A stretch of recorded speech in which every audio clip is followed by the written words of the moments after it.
Olá,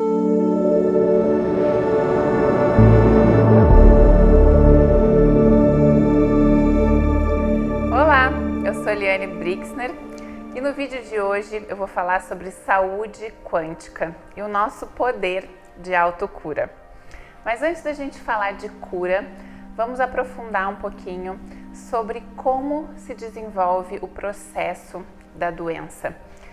Infelizmente, a sociedade como um todo está vivendo muitas questões de falta de saúde, porque quando a gente fala de física quântica, essa inteligência universal, ela não compreende a doença, não é algo normal e natural dessa programação quântica, porque o universo ele foi feito como um sistema único para que todos os seres recebessem a sua cota de energia, a sua cota de recursos para desenvolver as suas vidas, os seus projetos, os seus sonhos, isso falando da natureza, falando das pessoas, dos animais, o universo de uma forma completa teria essa abundância. Então tudo que não acontece dessa forma está indo contra essa inteligência, contra essa vontade, que nós podemos falar essa vontade divina, porque a gente associa essa consciência quântica como Deus, como o Criador, de tudo que existe aqui no universo. Então, entendendo que isso, começando por esse ponto de que isso não é natural, alguma coisa tem que acontecer para que nós possamos manifestar a doença. E, como eu já falei, infelizmente nós estamos manifestando muito isso no nosso dia a dia. Então a gente já ouviu falar sobre a lei da simetria, assim como é em cima, é embaixo. Então todos os nossos pensamentos, sentimentos, emoções, aquilo que a gente vê, que a gente experiencia, aquilo que está ao nosso redor, está impactando as partículas. Está impactando a nossa realidade, O nosso corpo ele metaboliza tudo que a gente pensa, tudo que a gente sente, todas as nossas emoções. Então o processo da doença ele ocorre como? Qual é o primeiro sinal, o primeiro step desse início de doença do nosso corpo? O nosso padrão de pensamento. Ele é o principal. As pesquisas recentes indicam, tanto da área médica, a área quântica, a área esotérica, a gente já consegue perceber que começa no nosso pensamento, não está tão vinculado aos nossos genes, e sim à nossa conduta, ao nosso comportamento, a como a gente gerencia a nossa parte mental, assim como é em cima e embaixo, pelo princípio da simetria. Se os nossos pensamentos estão distorcidos, eles vão acabar produzindo doenças. Até mesmo se nós tenhamos pensamentos de medo, eu tenho muito medo de desenvolver um câncer, eu tenho muito medo de desenvolver alguma doença que eu soube que a minha família vem manifestando ao longo das gerações. Isso tudo vai me conectando com o quê? Com a vibração. E tudo, eu já não falei aqui que tudo tem vibração? As doenças e os vírus também têm vibração e frequência. Se a gente medir o coronavírus, por exemplo, ele tem uma vibração. Inclusive, a gente vem falando nesse meio esotérico sobre a melhor forma de nós nos prevenirmos do coronavírus. Claro que temos que tomar todos os cuidados que são recomendados pela OMS, mas a melhor forma é nós mantermos a nossa vibração alta, porque se a minha vibração está aqui em cima e a do coronavírus está aqui embaixo, eles não vão se chocar, eles não vão coincidir, não vão ser ressonantes. Então, a gente tem que começar a ter essa preocupação com o que os nossos pensamentos estão promovendo no nosso corpo. Além disso, as outras formas da gente adquirir doenças, além do nosso pensamento, nosso padrão mental, é a nossa conduta em relação ao nosso corpo. Eu costumo falar sobre o nosso corpo como sendo o nosso templo. Imagina a sua casa. Na sua casa, você entra com sapatos sujos, por exemplo? Você coloca qualquer coisa dentro da sua casa? Provavelmente você toma cuidado, você gosta de ter a sua casa limpa e organizada, não é verdade? Então, o seu corpo sendo o seu templo, nós deveríamos nos preocupar também com aquilo que nós colocamos dentro dele. Então, eu já falei sobre o pensamento que nós vamos emitindo, metabolizando, mas tem também todo o nosso ambiente externo, que é como nós nos alimentamos, as pessoas que convivem conosco, tudo que a gente escolhe consumir, não só de alimentos, né, mas também de informação. Que tipo de informação você está consumindo? Então vai imaginando todo esse ciclo, né? O meu pensamento já não é muito positivo. Eu me alimento de comidas processadas, ingiro muito glúten, muito açúcar, né? Como, assim, muitas coisas que não são naturais, orgânicas. Vejo filmes de terror, filmes de guerra, só assisto o jornal, fico repassando todas aquelas mensagens que a gente recebe em grupos do WhatsApp, eu vou compartilhando com todo mundo, eu vou vibrando naquele medo, na escassez, eu vou pensando que está todo mundo em crise, que o mundo está em pandemia, que nós estamos em risco. Olha o impacto que você está criando na sua vida. Você imagina a consequência química, né? Eu já expliquei aqui sobre a química do estresse, como ela chega no nosso corpo. Imagina todos esses mecanismos ao mesmo tempo bombardeando o seu corpo. Não tem como, nosso corpo não foi preparado para resistir a tantas influências negativas. Então, esse é o primeiro passo da produção de doenças. Mas falando do lado positivo, assim como nós criamos as doenças, nós podemos também descriar. E esse é um grande processo onde a mente vai ser abordada novamente.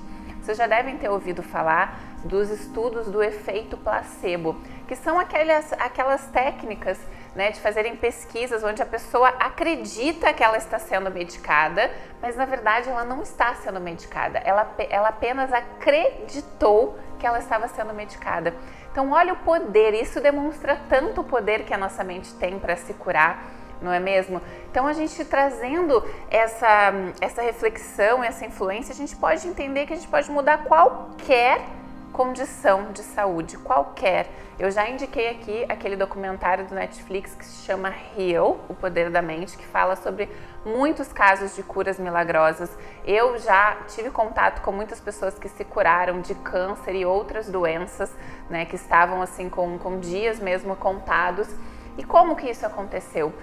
Simplesmente pelo fato da pessoa, primeiramente, acreditar que aquilo era possível e, em segundo, ela tomar as providências, ela começar a melhorar a alimentação dela, ela começar a melhorar todo o ambiente dela, né? Trazer uma calma, trazer uma paz, sair daquele estresse constante, né? Olhar para tudo que ela está consumindo de informação, dar uma neutralizada na mente e dar um pouco de descanso para o corpo dela. Dessa forma a gente vai promovendo o quê? Regeneração, homeostase. Homeostase é um conceito de equilíbrio corporal. Então esse deve ser o nosso objetivo para que nós possamos ou curar alguma condição que nós já tenhamos no momento, ou então para que a gente possa evitar futuros problemas.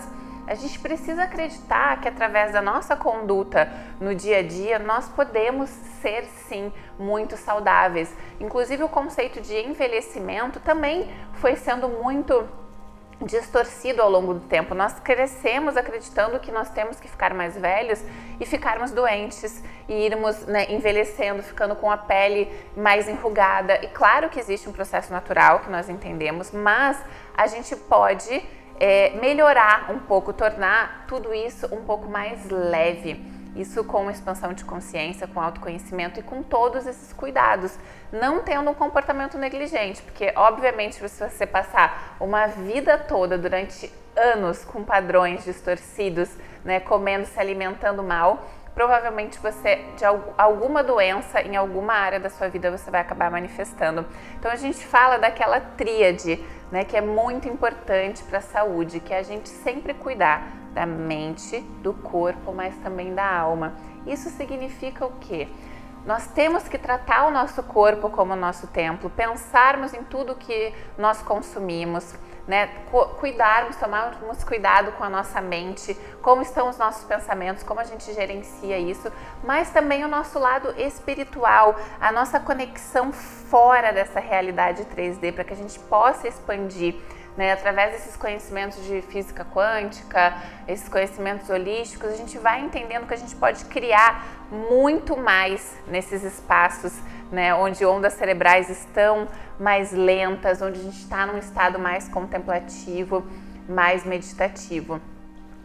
Tem um livro que eu queria deixar também de indicação para quem quiser aprofundar um pouco mais nesses estudos da cura, né? É do Dr. Deepak Chopra, que é um indiano. Eu sou, assim, extremamente fã do trabalho dele e ele vem trazendo muitas pesquisas na área, né? Juntando a medicina com a espiritualidade, né? Ele é um médico que entende muito, que estuda muito a medicina ayurvédica, que eu acho que é uma grande inspiração, porque a medicina ayurvédica ela trata dessa tríade, o corpo, a mente e a alma, e que vai totalmente de encontro com a medicina tradicional que nós estamos acostumados, né? Vocês já perceberam como a medicina tradicional tem uma fórmula de bolo para praticamente tudo? Então você vai no médico, você vai lá com um sintoma, ele simplesmente te recomenda um remédio para aquele sintoma, mas ele não entende o porquê, qual é a causa do seu problema, qual é a causa da sua ansiedade, da sua falta de sono, né, da sua insônia à noite, da sua dor de estômago.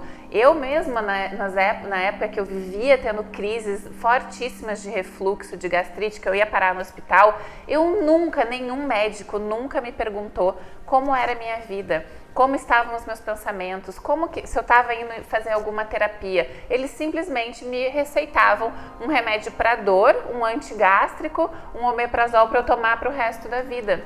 Sendo que sabemos que todos os remédios alopáticos têm as suas contraindicações. E o que seria mais adequado é que a gente fosse por um lado mais natural, primeiramente.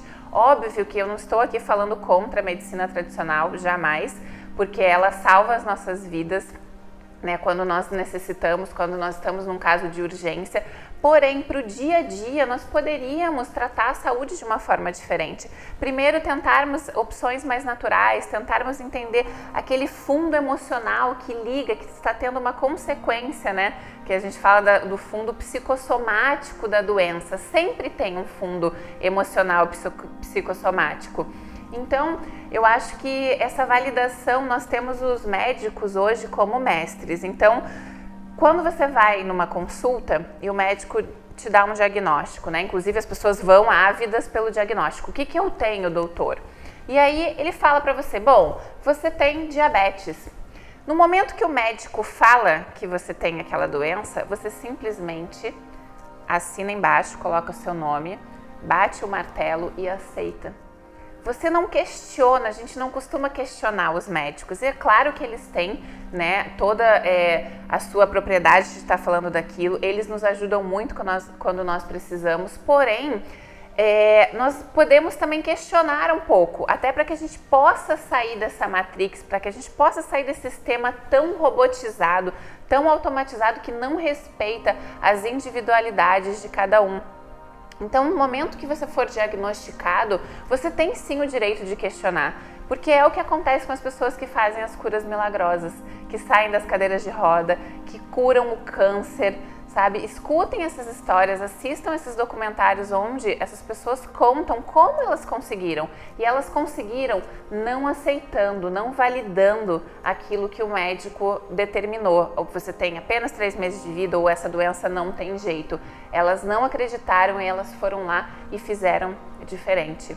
Então, essas são as dicas para que a gente possa ter um pouco mais de consciência sobre a nossa saúde, né? Sempre tendo essa atenção para que essa tríade esteja em equilíbrio, para que a gente possa nutrir, olhar para o nosso corpo como um templo, né? Cuide do seu corpo, essa é a sua casa nessa jornada. É o único lugar que você tem para morar, você não tem como fugir. Você pode mudar a sua casa física, mas o seu corpo você não tem como fugir dele. Você não tem como fugir da sua mente. Então a sua única saída para viver melhor é você conseguir gerenciar melhor as suas emoções e a sua saúde. Espero que vocês tenham gostado. Deixa o seu like aqui no canal, se inscreve e até a próxima. Gratidão!